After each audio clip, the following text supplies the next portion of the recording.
जो अम्बेडकर और ज्योति बाबा फूलों से पूछो, और उसकी लहर की कहर में गदर मचाने वाले हमारे गगन मलिक की आशीर्वाद से जो गगन मलिक को भी पूछो। धन्यवाद सर। अरे कैसे हो जाएगा? जरा सा पीछे हो जाइए, हमको पीछे हो जाइए, जरा सा पीछे बैठ जाइए ना, बैठ जाइए, जरा सा पीछे बैठ जाइए, बैठ जाइए, मंच पर बैठ जाइए, बैठ जाइए, बैठ जाइए। जय भीम।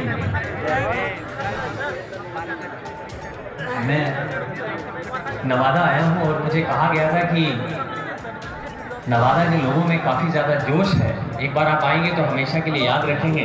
लेकिन मेरे कानों में अभी तक जय भीम की आवाज़ भी अच्छी नहीं आई। जय भीम। अभी ऐसा लगा कि हाँ नवादा में आया। मैं सबसे पहले अभिवादन करता हूँ वैल्यूएबल महासंघ का। उसके बाद हमारे बड़े ही माननीय और सम्माननीय लोग यहाँ पर हैं, भीमराव जी, चंद्रबोधी पाटिल जी और प्रवीण जी और बहुत सारे सौरभ सुमन जी, काफ़ी सारे सम्माननीय लोग हैं यहाँ पर बैठे हैं, उनका अभिवादन करता हूँ। और आज यहाँ धम्म देशना और धम्म दीक्षा की बात हुई और उसे लेकर हमें बुलाया गया। मैं अगर अपने बारे में कहूँ तो मैं भी एक हिंदू परिवार में पला बड़ा और श्रीलंका में एक फिल्म बनाई गई थी भगवान बुद्ध के ऊपर। वहाँ पर बुद्ध के किरदार के लिए चुना गया और वो फिल्म मैंने की। जब कोई एक अभिनेता एक फिल्म करता है तो उसके बारे में बहुत कुछ पढ़ता है, उनकी जीवनी के बारे में। तो मैंने भी भगवान बुद्ध की जीवनी पढ़ी, धर्मों भी पढ़ा, तो सोच में पढ़ा कि इतना बड़ा धर्म का खजाना कभी भारत में लोगों के सामने लाया ही नहीं गया। उसका प्रभाव मुझ पर ऐसा पड़ा कि मैंने ये डिसाइड किया सबसे पहले तो मैं बौद्ध हो गया। तो 2014 में श्रीलंका में अब बात वहाँ से आगे बढ़ी, प्रचार प्रसार कर रहा था सब जगह, तो भारत में आया। मैं तो श्रीलंका में बौद्ध हो गया, कभी तो भारत में आया ही नहीं। और जब भारत में आया तो भारत में आने का कारण भी ये था कि बाहर के लोग पूछ रहे थे कि बुद्ध तो भारत के बेटे हैं और बुद्धिज्म तो भारत में दिखाई नहीं पड़ रहा, आप उसके लिए क्या कर रहे हैं, ये जवाब दीजिए। तो बात सोचने वाली थी, इसलिए भारत में आया। तो सोचा कि अब यहाँ पर क्या किया जाए, बुद्धिज्म कहाँ से शुरू होता है, कहाँ खत्म होता है, मुझे कुछ मालूम नहीं था। तो एक नाम मेरे कानों में पड़ा, बोधिसत्व बाबा साहब अम्बेडकर जी का। फिर मुझे मालूम चला कि आज भारत में केवल 1% बुद्धिस्ट लोग हैं और उस 1% बुद्धिस्ट का कारण भी जो है बाबा साहब ही है। फिर उनकी जीवनी पढ़ी और सोच में पढ़ा कि मैं तो बहुत अच्छे स्कूल में पढ़ा हूँ, सब कुछ पढ़ा है भारत का, उन्होंने संविधान लिखा है, इससे ज़्यादा बाबा साहब के बारे में भी ज़्यादा बताया नहीं गया। स्कूलों में भी बहुत कुछ खास, अगर आप जाएंगे ये ग्रेड स्कूलों में तो बहुत ज़्यादा बाबा साहब के बारे में बताया नहीं गया। ये बहुत बड़ी विडम्बना है, उनको उनके बारे में और बहुत सारी चीज़ें बतानी चाहिए। फिर मैंने उनकी जीवनी पढ़ी और जब उनकी जीवनी पढ़ी तो मेरे जीवन के एक मार्गदर्शक, एक रोल मॉडल, एक इंस्पिरेशन बन गई और सोचा कि इन्हीं के पद चिन्हों पे आगे चलूँगा और बौद्ध में भारत का सपना जो उन्होंने देखना है उसे पूरे करने की मैं अपनी पूरी कोशिश करूँगा। अब ये जानना था, जब आप किसी चीज़ को जोड़ने की कोशिश करते हैं तो ये जानना ज़रूरी है कि समाज बिखरा हो। तो जब मैंने उसको थोड़े ध्यान से देखा और पढ़ा तो पता चला कि हमारा समाज ना जुड़ने के जो कारण है, पहला कारण कि एकता नहीं। अगर कोई प्रचार प्रसार करने के लिए आगे आता है या कोई चीज़ ऐसी आगे आती है तो सभी लोग खड़े हैं कि उसकी टांग वापस कैसे खींची जाए, कि ये आगे कैसे बढ़े। बाबा साहब की बात आती है तो सभी के बाबा साहब हैं, हम सभी के जो भी यहाँ बैठे हैं हमारे बाबा साहब हैं, जिनसे बात करता हूँ वो सभी हमारे बाबा साहब कहते हैं। और जब कार्यक्रम की बात आती है तो वो मेरा तेरा होगा। जब धम्म का कोई कार्यक्रम हो रहा होता है तो या वो गगन मलिक का कार्यक्रम है, वो बुद्धिस्ट सोसाइटी का कार्यक्रम है, वो सौरभ सुमन जी का कार्यक्रम है, ऐसा नहीं होना चाहिए। जब धम्म का कार्यक्रम होगा, वो चाहे किसी का भी कार्यक्रम है, वो भी हम सभी का कार्यक्रम होगा। ये भावना लानी होगी अगर बोलना है। एकता बहुत जरूरी है। ये जो हम कार्यक्रम करते हैं, ये कुछ बहुत सारा धर्म देशना देने के लिए, मैं तो उतना सक्षम नहीं हूँ कि मैं आपको बहुत अच्छे तरीके से धर्म देशना दे सकूँ। वो बनते हैं जी ने करुणाकर जी ने ऐसी धर्म देशना दी है कि मुझे ही हिला के रख दिया, पहली बार सुना। तो हम तो बात कर सकते हैं ताकि आप सबको जोड़ने का काम कर रहे हैं। बुद्धिस्ट सोसाइटी ऑफ इंडिया भी ये काम कर रही है, पहले आप सब जुड़िए, उसी के लिए सारे इवेंट किए जाते हैं। याद रखिए, धम्म चक्र परिवर्तन दिन हर 14 अक्टूबर को मनाया जाता है। वही प्रक्रिया चलती आ रही है कि फॉर्मेलिटी पूरी करनी है। धम्म चक्र परिवर्तन दिन आया जो मनाया है और बुद्धिस्ट लोगों को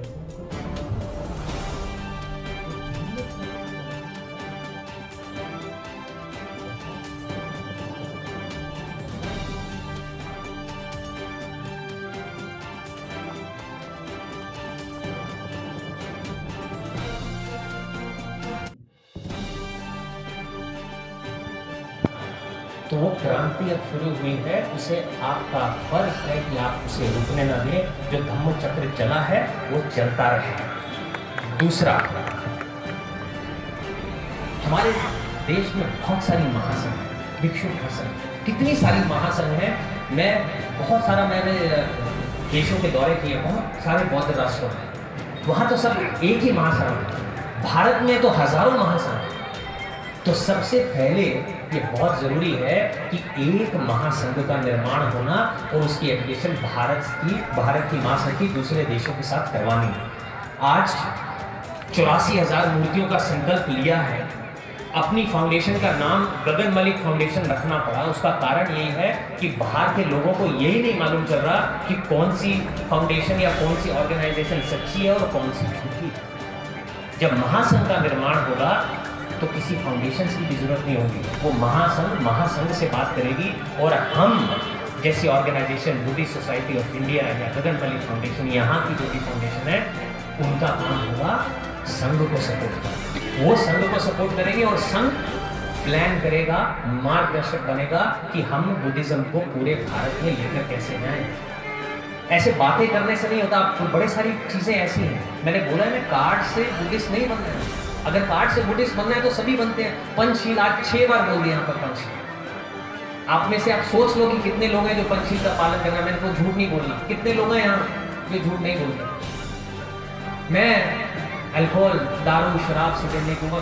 सोच लो, आप भी सकते ही हो। आप अपने आप आईना देख सकते हो। कितने लोग हैं जो यहाँ दारू नहीं पीते हो। अगर मैं देखता हूँ तो मुझे मात्र हो सकता है 10% ही दिखेंगे, 90% पीते होंगे। आचरण की बात कर रहा हूँ। जब आचरण की बात कर रहे हैं तो बुद्धिस्ट सच्चा वही है जो आचरण की बात कर रहा है। तो हमारा यहाँ पर अब समय आ गया है कि अब सच्चे बुद्धिस्ट बनने का समय है। बाबा साहब साथ पढ़ने नहीं दिया गया, साथ खेलने नहीं दिया गया, साथ पानी नहीं पीने दिया गया। मैं तो उनकी जीवनी पढ़ के हैरान रह गया कि वो इंसान एक इस मकाम पर पहुंच गया कि अभी मैं देखता हूँ उनकी फोटो लगती है तो बड़े बड़े अलग देशों के प्रधानमंत्री आते हैं तो उनके सर की फोटो के आके जुड़ जाते हैं। ये बाबा साहब अम्बेडकर थे। और आप सभी में तो उनका खून, आपकी नसों में बाबा साहब का खून है। आपको मालूम है ये कितना बड़ा पुण्य की बात है एक बुद्धिस्ट पैदा हो। ये बहुत बड़ा सौभाग्य है कि आप इसमें कितने यंगस्टर देखा कि बुद्धिस्ट पैदा हो।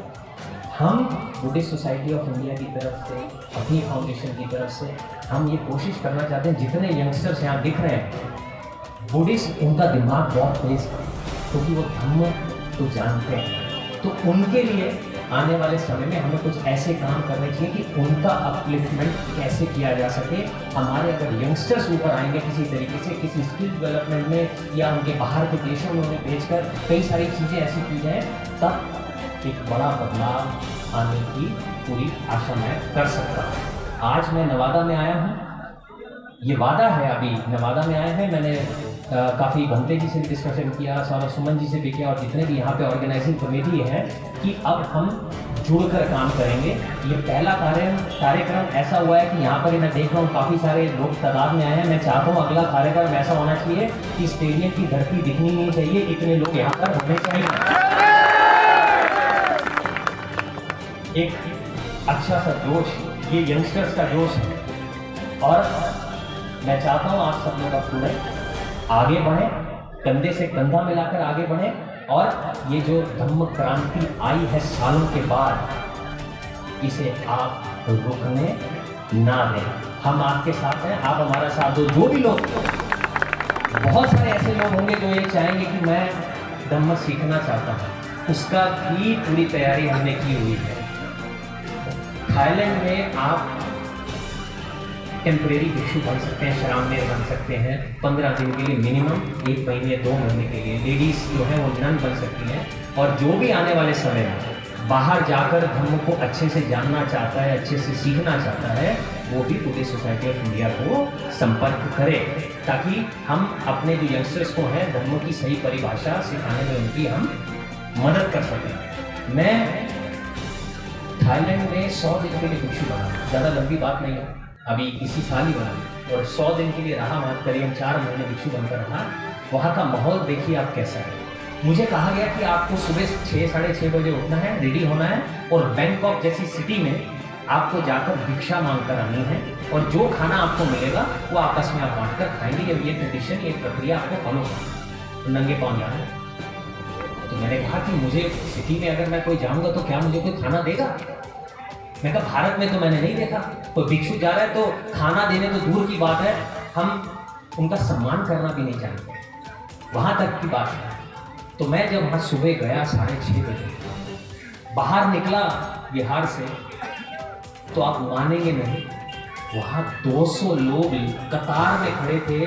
किसी तरह से मैं जो है उनसे खाना किसी तरह से ग्रहण कर लूँ और उनको पुण्य प्राप्त हो जाए, क्योंकि ये लड़का जो है, अभिनेता जो है, बुद्ध की धरती से आया है, आज भिक्षु बनकर हमारे सामने के लिए, तो जितना सम्मान दे सके देखें।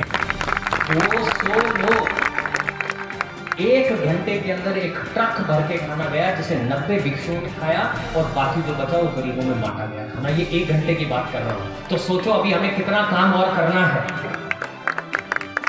भिक्षु हमारे मार्गदर्शक हैं, अगर उनको सपोर्ट, उनको संभाला नहीं गया, उनको सिक्योरिटी नहीं देगी और नए भिक्षु नहीं बनाए गए, तो आप समझ लीजिए फिर जो है तरक्की होनी बहुत मुश्किल है। आज मुझे नवादा में आकर एक अलग सी प्रसन्नता हुई है, बहुत अपनापन है। बिहार तो कहते हैं कि सारे सबसे ज़्यादा IAS अफसर जो है बिहार से ही इतने दिमाग वाले लोग हैं, तो मुझे लगता है आने वाले समय में मैं चाहता हूँ कि एक बार एक अच्छे सा एक सेटअप बनाया जाए कि जितने भी अच्छे यंगस्टर्स हैं, कोई टैलेंटेड है, कुछ है, किसी तरीके से उनके साथ बुद्धिस्ट सोसाइटी ऑफ इंडिया के साथ आपस में एक चर्चा हो और यंगस्टर्स को ऊपर कैसे लाया जा सकता है, बुद्धिस्ट यंगस्टर्स को, उसके बारे में कोशिश करेंगे और उनको ऊपर लाने की पूरी कोशिश करेंगे। एक बार फिर से आप सभी का दिल से धन्यवाद करता हूं और आपसे वादा आपसे चाहता हूं कि अगली बार जब हम आएंगे तो ये मैदान में ज़मीन दिखनी नहीं चाहिए, इतने बुद्धिस्ट यहाँ पर होने चाहिए। बाहर के लोगों को भी मैंने बता दिया कि भारत में जब आपने आना है तो आपका नमो बुद्धाय अधूरा है जब तक आप जय भीम नहीं कहेंगे। इसलिए भारत के बाहर से भी जो लोग आप आते हैं तो नमो बुद्धाय के साथ जय भीम वो जरूर कहते हैं। तो एक बार ऐसा जय भीम बोलना है कि वहां तक आवाज चली जाए, जय भीम।